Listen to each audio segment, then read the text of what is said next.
They say kindness is a virtue, but in a world where power, manipulation, and self-interest often dominate, kindness can also be a liability. We're told to be good, to help others, to turn the other cheek. But what happens when that goodness becomes a weakness?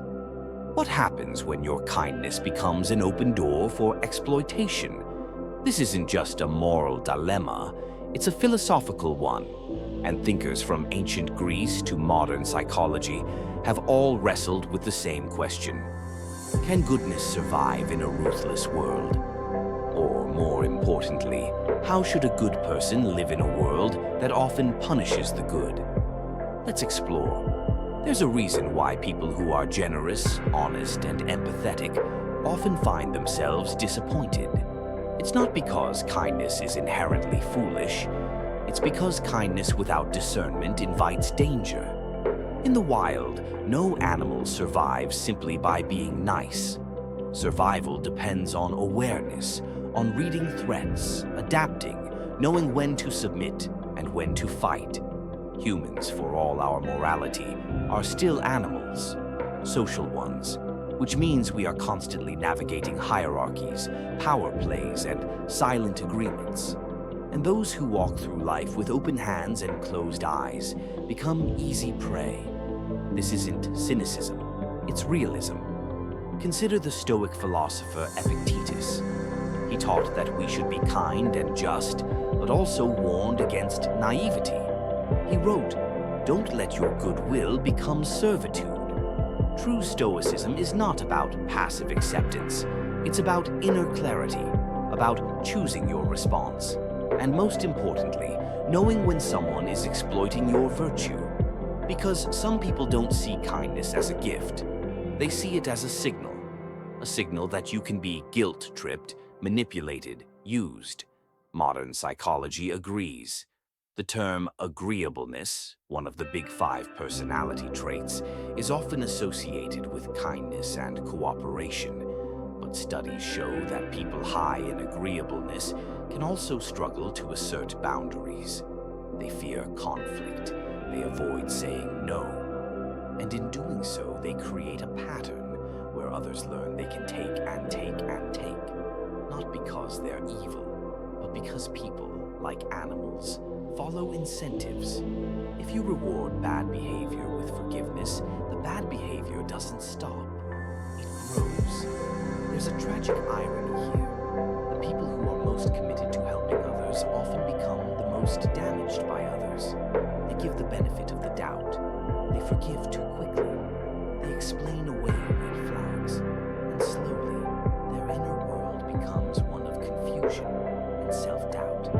Why do I keep getting hurt? They ask. But the real question is, who taught you that goodness means allowing others to walk over you? This is where Nietzsche enters the conversation. Unlike the Stoics, Nietzsche wasn't concerned with morality as society defined it. He saw most conventional morality, especially kindness and humility, as tools the weak use to control the strong. His concept of slave morality was built on the idea that what we call good is often just weakness in disguise. Not real compassion, but fear, guilt, submission. Nietzsche's ideal wasn't cruelty, it was strength.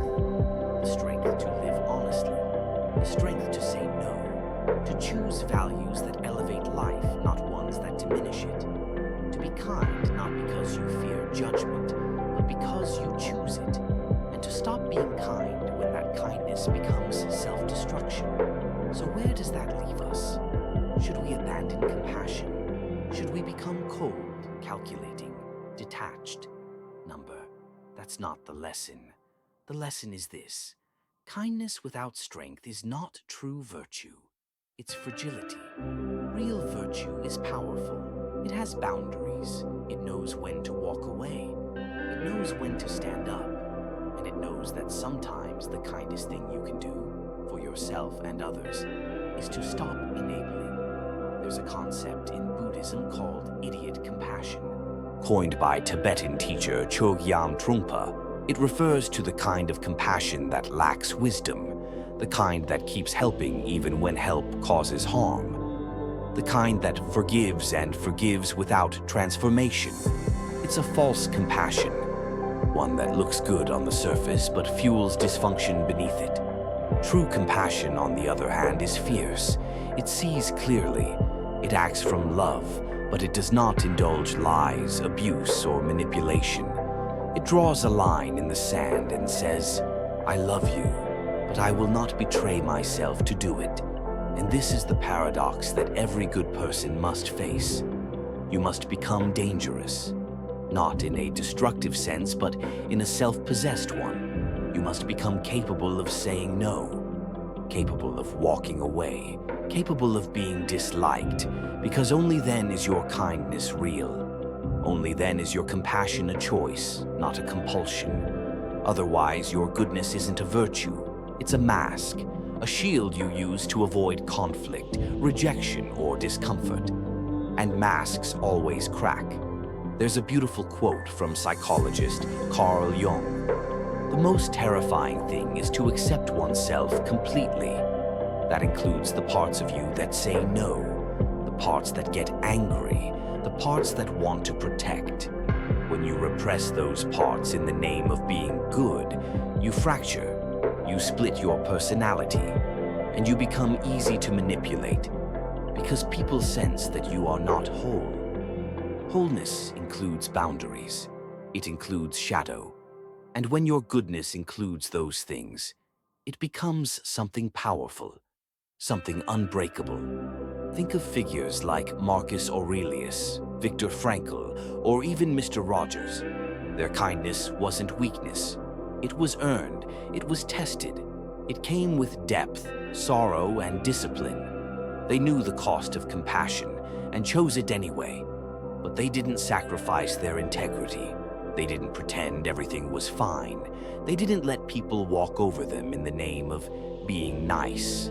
They were kind, but they were also clear, firm, grounded.